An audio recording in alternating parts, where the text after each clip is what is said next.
Obviously, this comes as a brilliant bit of happiness for me. I don't actually think I can stop smiling when I'm talking. It's about time. Obviously, you just said earlier, the one that makes me the happiest is the face masks in schools. There was zero evidence for those face masks to be in schools. There have been studies that show that because of the types of face masks that we, because I'm going to say we, because I was in schools when all of these policies were enacted, the face masks that we would have are not medical grade face masks, therefore they would make no difference to transmission. But what I found out when I was in the classroom, and most commentators have never been able to speak on this because they quite frankly didn't experience it, so you can hear it from me the first.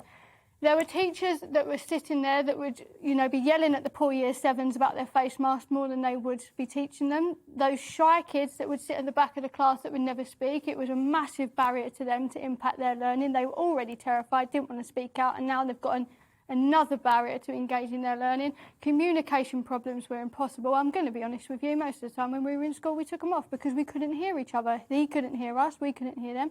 You're in schools to learn, and the damage that they have done to my generation has been unbelievable.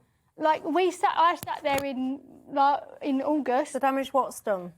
That they've done to the rest of our lives, to our education. I sat there in August and literally watched my future crumble in front of my eyes. Tell me why. Well, they cancelled my exams. So I got my exams cancelled once, went back and thought, no, you know what, this is not on. I'm not getting screwed over by the algorithm. I'm better than this. Got there, they cancelled them again. And I thought, nothing I can do anymore. So this makes me so angry.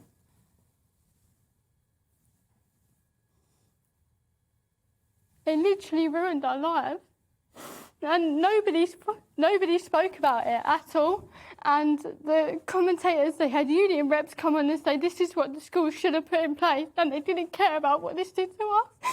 And this is the first time I've ever spoken about it on TV because I knew that I'd cry about it, but I literally watched and felt like my entire life was falling apart because of what this government did to young people, and nobody cares. Not one person has cared about children in this pandemic. They think, why are we putting masks on them when people can go to football stadiums and they can go to theatres and play Nadeem Zahawi sitting there at the teaching awards with no mask, and yet we're disrespecting kids. This pandemic will finish. The damage this has done for us is forever, and we'll never get it back.